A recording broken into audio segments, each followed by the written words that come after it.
Hi, I'm Rachel Edidin. And I'm Miles Stokes. And we're the hosts of Rachel and Miles Explain the X-Men, a weekly podcast all about the ins, outs, and retcons of our favorite superhero soap opera. We're also the hosts of Rachel and Miles Review the X-Men, which you're watching right now, where we talk about the X books that come out each week. As you can see, this week we are back against our ultra-drab, temporary Castle Sexy Dracula backdrop. Hey. Mm-hmm. We'll have something more exciting at some point, once we don't just live in a realm of unending boxes, each more cardboard than the last. Now, this week we're looking at the books of August 19th, 2015, but before we jump into the X titles, I want to take a moment to highlight one of our favorites this week, and that is Marvel's Secret Love. Yeah, Secret Wars, Secret Love. It's basically like, the cover's all romance style, and it's just a bunch of short stories about different characters in love or whatever, improbably. I don't think there are any real X-main characters in it, but not. It's great and so much fun, and if you ever wanted to see Squirrel Girl name Thor's abs, which you did, then this is the book for you. Man, my favorite story in it, hands down, was the Misty Knight Iron Fist story. I really liked that. Yeah, it's actually one of the best stories in any medium that I've ever read / watched / whatever about marriage. It's really good. It's really nice. And I mean, the whole book is really fun and really charming and really heartwarming. So yeah, it's a good series. I would have liked to have seen more queer romance in it. And Marvel's kind of failing on that front. It would have been a good place to pick up some of the slack, but otherwise, really, really strong. With that said, let's talk about some X books. So we'll start out with a new Secret Wars book, that being House of M #1, written by Dennis Hopeless, with art by Marco Fela and colors by Matt Wilson.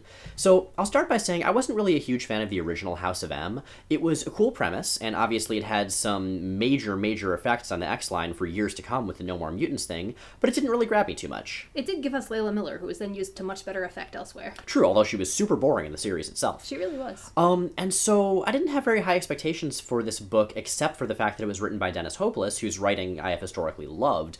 But this is really good stuff. I think it works a whole lot better than the original House of M did. Yeah, I think House of M as a discrete universe works way better than House of M as, the storyline that it was as an event. Yeah, and one of the things I think this series does well that makes the House of M concept interesting is that the characters who are typically our heroes, the downtrodden, hated, and feared mutants, are the rulers of the society, and they're sort of terrible, evil oppressors. But the art, Marco Fela's art, manages to draw them in this sort of clean, solidly colored, appealing, impressive way. The writing handles them the same way, so that you can't really help but find them sympathetic even as they do terrible things. And I like that. I like that grayness to it. What did you think of that New Mutants 48 shout out? Oh, that was... Did you catch that? Yeah, so at one point... I should qualify, by the way, I think it's 48. This is off the top of my head, so I may well be getting the number wrong. Somewhere in the high upper 40s. Yeah. In that issue of New Mutants from ages ago, Cypher and Warlock are in this mutant-controlled dystopia, sound familiar, and graffiti humans are people too on this big skyscraper, and in this issue we see something very similar happen. There's a very direct callback to that. Yeah, so few people are going to catch that, and that's awesome. The continuity wonk in me loves that. And this is, again, Hopeless just invoking the Bronze and Silver Ages spotlessly, as he is wont to do. Oh, yeah. And that's actually something I really like about this book as well. Matt Wilson's colors, he colors all the flashbacks very much like an old, weathered, 60s or 70s comic. It's got that kind of faded feel to it, which I thought was really rad. So yeah, House of M, this is a cool series. They're doing interesting things with a setting that I think deserves to be revisited. So far, it's not really tying too much into the larger Secret Wars setting, but whatever. That's not why we're here. That's just fine. Exactly. We're here to see new takes on cool old concepts, and this accomplishes that very successfully. Speaking of Dennis Hopeless, our next title is Inferno #4, written by Dennis Hopeless, drawn by Javier Garrón, and colored by Chris Sotomayor. And man, it's so good. This series has been really good so far, and this issue is the hands-down best. It brings together a lot of disparate plot threads and a lot of kind of amazing intersections and climaxes. It's a lot of fun, and I gotta say, one of the things I love most about this book, the writing is terrific, but Garrón and Sotomayor on the art take what could have been a really sort of classic, dark, twisted horror setting and make it kind of gleeful and amazingly bright. And I mean, it's still horrific, it's still terrible, but it's also got sort of a sense of classic superhero nostalgia that I think lends a huge amount to the tone of the comic. Yeah, what it actually reminds me of from the original Inferno more than anything is the chapters that were in Excalibur, which were full of all these animated buildings and cars and stuff all being super evil and also super cartoony and fun. So we have made no bones about the fact that we really love Dennis Hopeless's writing, and one of the things that I really like most about him is that he's incredibly good at taking underserved characters, putting them together in unlikely groups, and then just making them run and click really well. He does that here with a lot of actually the lineup from his Cable and X-Force series, which you should totally read if you haven't, because it's superlative. I'm thinking like Colossus, Boom Boom, Domino, all of those guys. And, of course, our very, very favorite and central player of the original Inferno, who hadn't yet appeared in this series, the one and only Mr. Sinister. Diamond on the forehead, Sinister. And, oh man, so Sinister should always be a smarmy dick. Yes. And boy howdy, is he a wonderfully smarmy dick in this series. And this issue also has some really terrific, if you've been reading it so far, especially punch the air moments, which I may or may not have frightened the cat doing earlier while I was reading it. Sorry, cat. And yeah, overall, honestly, this is one of my favorite titles to come out of Secret Wars. There's a lot of good stuff, but this, I think, is one of the best fusions of a really good original concept and a very, very new, updated, interesting take that doesn't feel derivative and manages to transfer the strongest elements of the original into something really wholly new and original. Next up is X-Tinction Agenda number 3, written by Mark Guggenheim with art by Carmine de Giandomenico, love that name, and colors by Nolan Woodard. So this series remains kind of a pleasant surprise. I think I've mentioned we weren't really that into Mark Guggenheim's run of adjectiveless X-Men. This is pretty cool. It captures what made X-Tinction Agenda neat and also manages to feel updated, kind of in a similar way to Inferno, actually. It's cool seeing, where the characters have gone from where they were in the original crossovers that inspired the series. This one I don't like as much as Inferno. It's still strong, but on the scale of sort of core to optional, I'd put this one soundly in the optional section. I would agree, yeah. I mean, unless you really liked the era X-Tinction Agenda came out of, or the series itself. Weirdo. That said, so Cameron Hodge was teased at the end of the last issue, and he's back here, freaking terrifying. De Giandomenico is really good at kind of, I guess, body horror, cybernetic body horror, in a way that serves this book very well. One of the things I do really enjoy about it is that, again, like Inferno, it takes a bunch of disparate characters and throws them together in weird ways. So we see characters like, the Thunderbird from the 70s and Ink. Remember Ink? Yeah, probably not. But he's in here too. And freaking Wicked. Who remembers Wicked?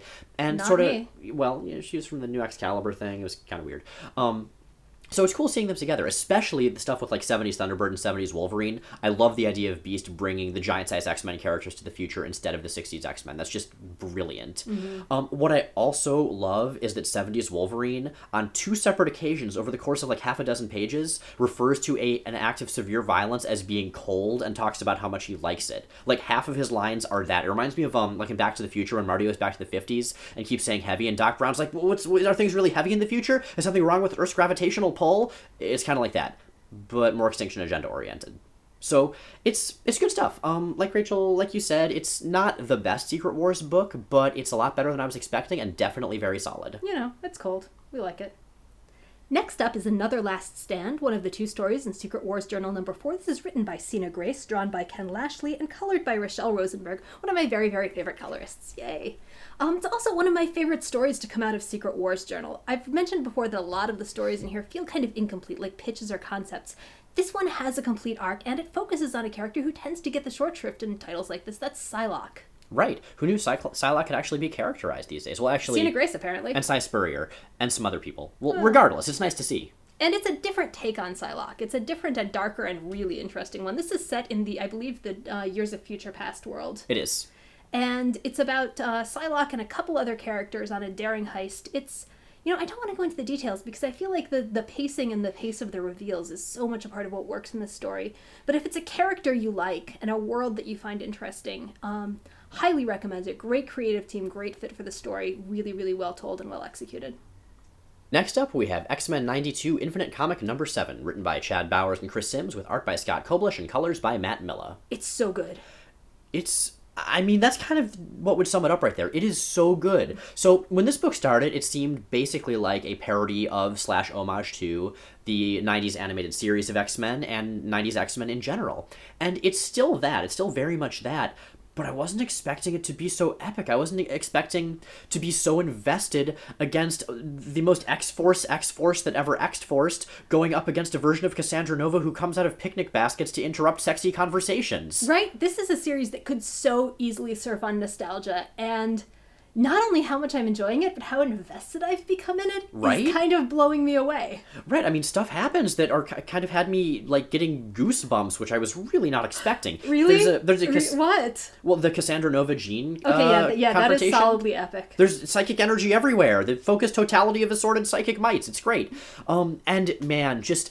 Okay, so this book, basically, its premise seems to be, let's take X-Men up to 11. And then let's take 11 up to 11, and then let's just sort of keep going. 11-teen. 11-teen. As hobbits would say. Yes, 11Zs, 11D1. No, 11-teen is 111. It's a pivotal hobbit birthday. Well, there we go. Come on, man. But you've read the Fellowship. I have many times.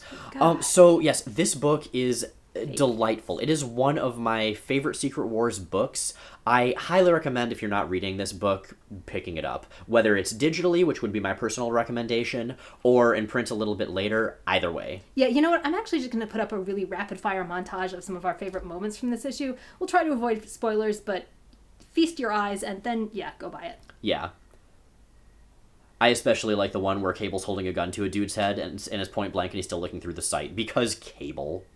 So, Miles, that's all 5. What's our issue of the week? You know, I thought House of M had it on lock, but I gotta go with X-Men 92 Infinite Comic number 7. I just had so much fun reading this book. Like, I was smiling the entire time. It was great. And I don't even know what more I can say than that we didn't already cover in the review. It's just really, really enjoyable, which is what comics should be.